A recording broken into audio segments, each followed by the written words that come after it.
What happens when Hollywood royalty meets royal controversy live on television? Today, we're diving into one of the most explosive moments in daytime TV history, where Angelina Jolie delivered a masterclass in grace under pressure while completely dismantling Meghan Markle's carefully crafted narrative. The tension was so thick you could cut it with a knife. And by the end, one guest was left speechless while the other earned a standing ovation. Make sure to subscribe and drop a comment below, because this story will leave you questioning everything you thought you knew about celebrity interviews. The View studio buzzed with anticipation as the show's iconic theme music faded. Whoopi Goldberg sat center stage flanked by Joy Behar, Sarah Haynes, Alyssa Farah Griffin, and Sunny Host. The energy was different today. Electric, almost as if everyone could sense something big was about to unfold. Ladies and gentlemen, Whoopi began, her voice carrying that familiar authority. We have two very special guests joining us today. First, please welcome actress, director, and humanitarian Angelina Jolie. The audience erupted as Angelina walked onto the stage, her presence commanding immediate respect. She moved with that effortless elegance that had captivated audiences for decades, offering warm waves to the crowd before taking her seat on the famous couch. And our second guest, Whoopi, continued. The Duchess of Sussex, Meghan Markle. Meghan emerged from backstage, her smile bright but somehow calculated. She'd clearly prepared for this moment, her outfit perfectly chosen, her hair immaculately styled. But there was something in her eyes, a hunger perhaps, that suggested she had an agenda beyond simple promotion. As both women settled into their seats, the contrast was immediately apparent. Angelina sat naturally, genuinely present in the moment, while Meghan seemed to be performing even in stillness. Her posture perfect, her hands positioned just so. So wonderful to have you both here. Joy Behar jumped in, her trademark enthusiasm on full display. Angelina, you're here promoting your new film about refugee advocacy. And Meghan, you're discussing your upcoming Netflix documentary series. Two very different projects, but both focusing on important social issues. Angelina nodded graciously. Thank you for having me. Yes, this film is something very close to my heart. I've spent years working with refugees around the world, and I wanted to create something that would give voice to their stories, their resilience. That's beautiful, Sarah Haynes interjected. Your work with the UN has been so impactful over the years. I've been privileged to witness incredible strength in the most challenging circumstances, Angelina replied. These are people who've lost everything, but refuse to lose hope. They've taught me more about courage than any role I've ever played. Meghan, who had been waiting for her moment, leaned forward slightly. I completely understand that passion for humanitarian work.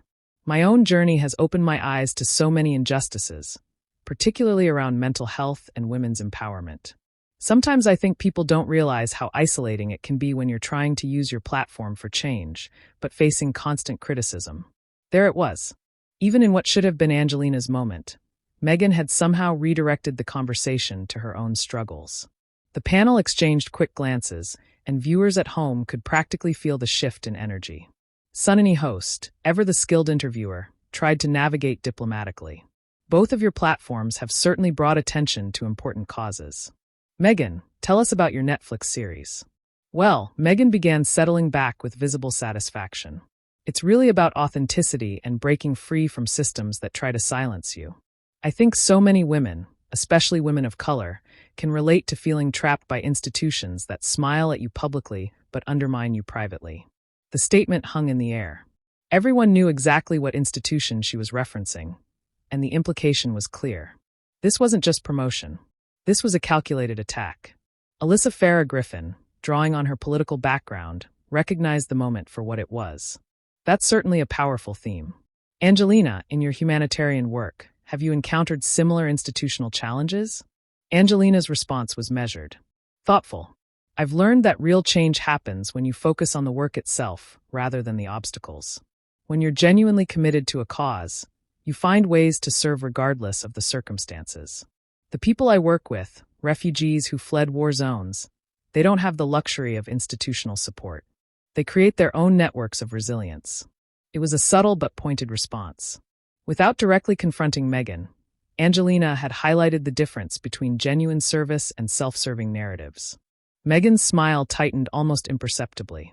Of course, but I think it's important to acknowledge that some of us have had to fight battles on multiple fronts. When you're constantly having your character assassinated in the press while trying to do good work, it takes a toll. Character assassination is a strong term, Joy Behar noted, her journalist instincts kicking in. Are you referring to specific incidents? I'm referring to a pattern, Meghan replied, her voice taking on that practice cadence she used in serious interviews. A pattern of systematic undermining that goes beyond normal media scrutiny. When you're trying to modernize ancient institutions while also fighting racial bias, the pushback can be overwhelming. The audience was completely silent now, hanging on every word. This was clearly building to something bigger. Whoopi, sensing the tension, tried to steer things back on track. Let's talk about your current projects. Angelina, your film premieres next month, correct? Yes, and I'm hoping it will encourage people to support refugee resettlement programs in their own communities. Angelina answered, real change happens at the grassroots level when ordinary people decide to get involved. Again, there was that subtle emphasis on action over complaint, service over self-promotion. Meghan was beginning to look less comfortable, realizing that her usual narrative techniques weren't landing the way they typically did. Meghan shifted in her seat, clearly frustrated that her attempts to center the conversation around her own victimhood weren't gaining the sympathy she expected. The View panel was experienced enough to recognize when a guest was pushing an agenda, and Angelina's presence seemed to highlight just how calculated Meghan's approach really was. You know what? Meghan said, her voice taking on a sharper edge. People realized they were witnessing something ugly and unnecessary. But Caroline had reached her breaking point. She could tolerate attacks on herself that came with the territory of political life. But watching her husband's incredible journey being mocked was more than she could bear. Caroline sprang to her feet with the grace and determination of a warrior entering battle. Her navy gown flowed elegantly as she strode purposefully toward the podium, her eyes blazing with righteous fury. The massive ballroom fell completely silent, every breath held in anticipation. Laura Bennett, the veteran journalist serving as MC, rushed from the wings in panic. Miss Levitt, you're not scheduled to speak, she whispered urgently, trying to intercept the approaching storm. But Caroline was already at the microphone, her presence commanding every eye in the room. Schwarzenegger, standing just a few steps away, crossed his arms with a half-smile of amusement. Want to join the fun, Miss Levitt? He asked mockingly, clearly enjoying what he thought was easy prey. Caroline looked directly into the audience, her voice ringing out clear and controlled. I came here tonight to honor our veterans, not to watch my husband become a punchline for someone who confuses fame with character. Scattered applause broke out, starting with a young veteran who had heard enough of the cruel entertainment. She continued, her voice growing stronger with each word. Nicholas Riccio doesn't need Hollywood roles or a governor's mansion to prove his worth to anyone.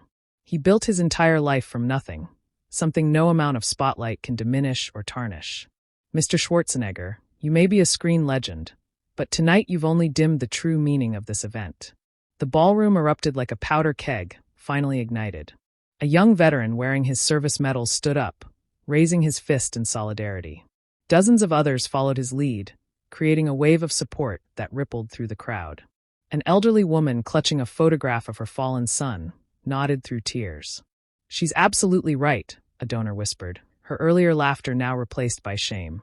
Schwarzenegger, caught completely off guard by the passionate response, stepped forward to reclaim the microphone.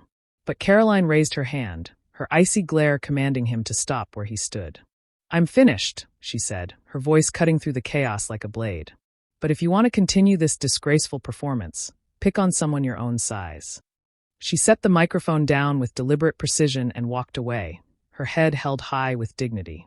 Nicholas stood immediately, his eyes filled with a mixture of pride and protective concern. As Caroline returned to their table, he took her hand gently. You just made this entire room reconsider everything they thought they knew, he whispered with deep admiration. But both of them understood that this battle was far from over. In a corner of the ballroom, a young attendee had captured the entire confrontation on her smartphone. Within minutes, the video hit social media with the caption, Caroline Levitt just destroyed Arnold at the Veterans Gala. The clip spread like wildfire across every platform, garnering millions of views in the first hour. Comments poured in from across the political spectrum. She's absolutely unstoppable. Arnold picked the wrong fight. This is what real courage looks like. Schwarzenegger, his polished facade cracking under pressure, cleared his throat loudly. He was determined to regain control of the narrative and his damaged reputation. "Well, Miss Levitt certainly knows how to create drama," he said, his tone laced with condescension. His comment drew a few scattered, uncomfortable laughs from guests still catching up to the shifting mood. But the Hollywood legend wasn't ready to retreat from his attack. His eyes turned back to Nicholas with renewed malice and determination. "But honestly, I was just making a harmless joke," he said, his voice carrying false innocence. "I mean, Mr. Riccio must be incredibly busy building houses for Trump's supporters. He probably doesn't have time to take center stage like his ambitious wife, right?" He raised his hand theatrically, expecting the audience to laugh on cue like a trained studio audience.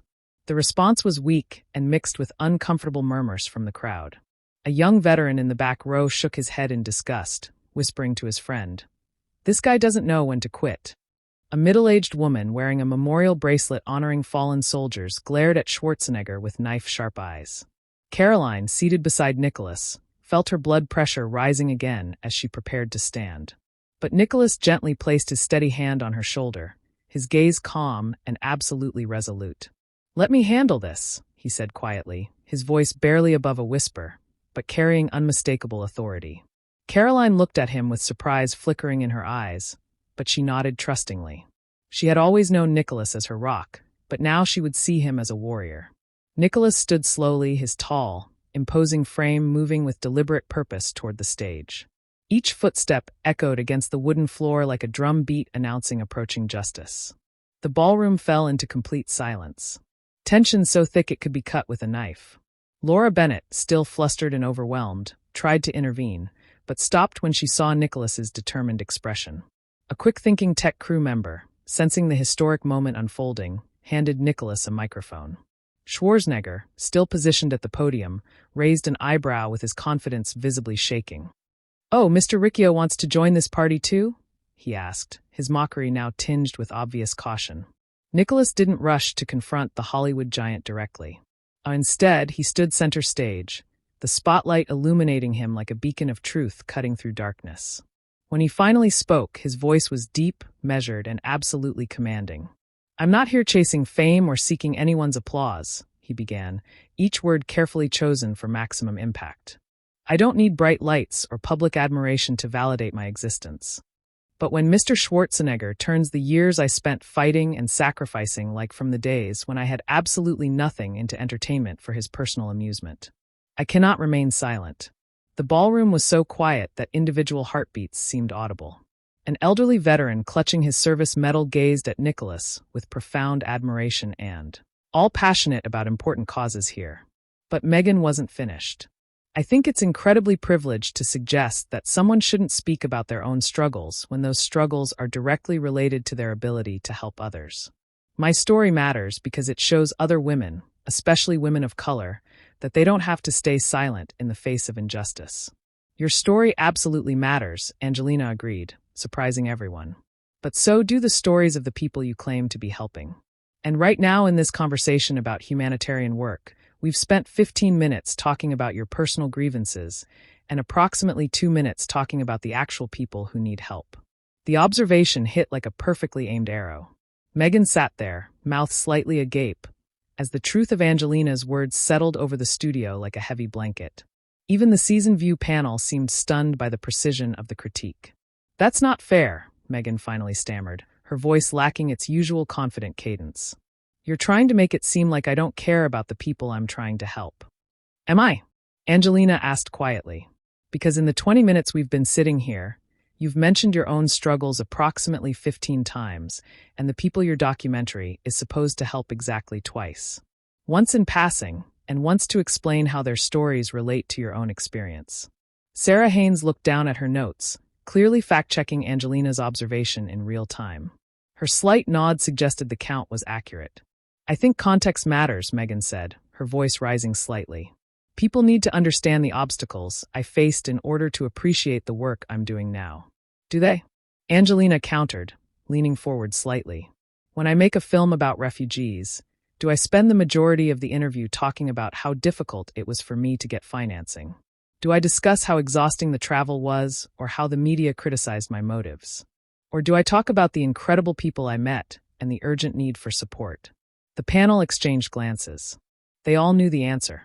In countless interviews over the years, Angelina had consistently centered the people she was trying to help rather than her own journey. That's different, Meghan insisted, but her argument was losing steam.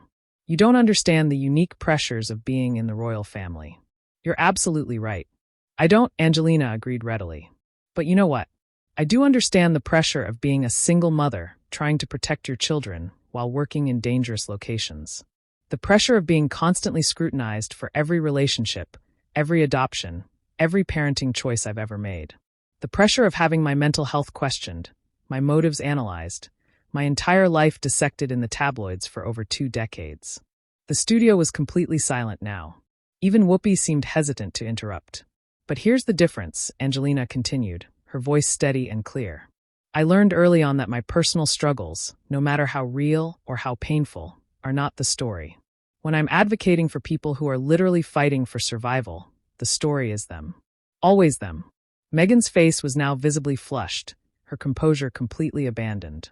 So, you think I should just stay silent about institutional racism, about the mental health crisis I experienced? I think Angelina said, pausing deliberately, that there's a time and place for personal testimony, and there's a time and place for selfless advocacy, and I think true advocates know the difference. Joy Behar, who had been uncharacteristically quiet, finally spoke up. Angelina, that's a pretty strong statement. Are you saying that personal experience can inform advocacy work? Not at all, Angelina replied immediately. Personal experience absolutely should inform advocacy. But the question is whether you're using your experience to serve others, or whether you're using others' suffering to serve your own narrative. The comment was devastating in its clarity. Meghan looked as if she'd been physically struck. I can't believe this, Meghan said, her voice shaking now. I came here to talk about important social issues, and instead I'm being attacked for sharing my own story of overcoming adversity. No one's attacking you, Sunany host said gently, trying to diffuse the situation. I think this is just a very passionate discussion about different approaches to advocacy. But Angelina wasn't finished. Meghan, can you tell us right now, without mentioning your own experience, why people should care about your Netflix documentary? What specific issues does it address? And how does it help the communities you're claiming to serve?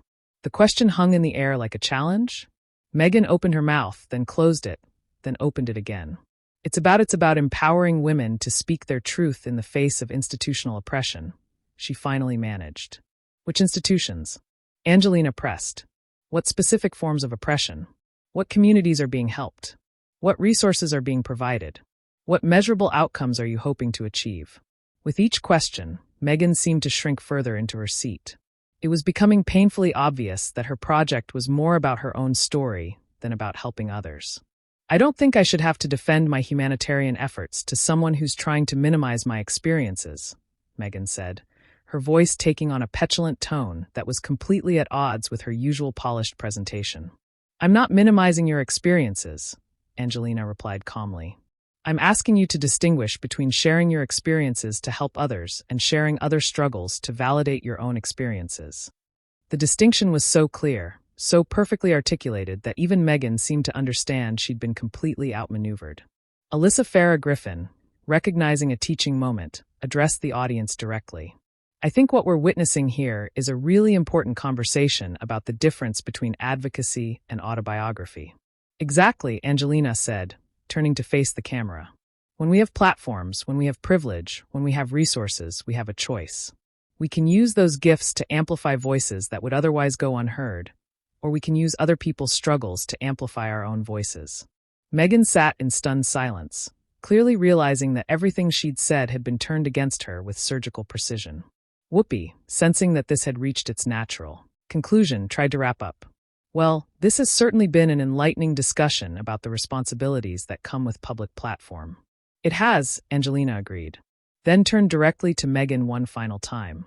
And I hope that your documentary succeeds in helping the people it's supposed to serve, because at the end of the day, that's what really matters.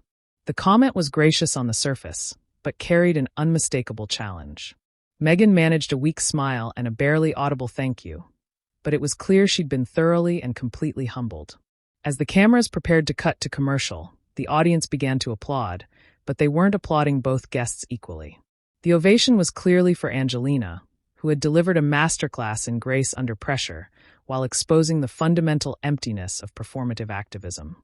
Meghan sat there, her perfectly planned appearance having backfired spectacularly, while Angelina acknowledged the applause with the same quiet dignity she'd maintained throughout the entire devastating exchange. In less than 30 minutes, one of Hollywood's most respected figures had completely dismantled one of the world's most calculated self-promoters, all while never raising her voice or abandoning her principles. It was a moment that would be replayed countless times, analyzed endlessly, and remembered as the day authentic service triumphed over manufactured victimhood on live television. So, what did you think of this incredible display of grace under pressure?